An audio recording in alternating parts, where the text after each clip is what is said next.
Да и се одземе интегрираната дозвола на рудникот Ораница и кривично да одговара. Ова го побара иницијативата ОДВА по еколошкиот инцидент во Крива река. Освен за фирмата, кривична или друга одговорност, побараа да има и за инспекторите кои дента по хаваријата во рудникот не си ја завршиле својата работа. Во почетокот имавме поднесено до инспекцијски совет исто да се утврди одговорноста и да се провери дали во ред постапиле државните инспектори, бидејќи сметавме дека не постапиле и тоа се потврди.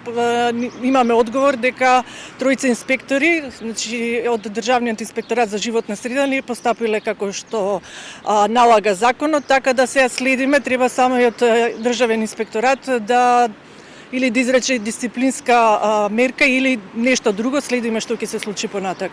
Екологистите прашуваат зошто инспекторите не зеле мостри и дали е точно дека се работи за луѓе кои имаат блиска врска со рудникот. Државниот инспекторат на тоа одговори.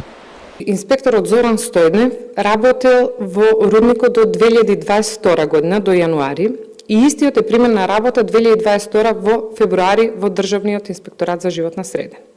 На инспекторот Благој Игновски, сопругата до 2018 година му има работено во истата компанија, но во рудник во Пробиштик во Злетово.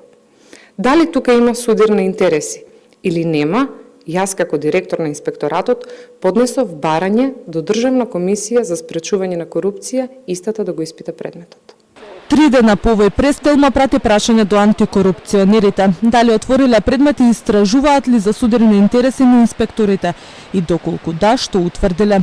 Одговори до сега не добивме. Информации не најавија во текот на следната недела. Случајот го истражува и јавното обвинителство кое оформи предмет за да утврди евентуална кривична одговорност за загадувањето на Крива река од рудникот Ораница. На 14 март пукна цевка во Ораница од која, како што тврдеат фирмата концесионер, истекла техничка вода која не е опасна. Градоначалникот Сашко Митовски обвини дека Крива река е загадена со цијанид и олово токму од рудникот.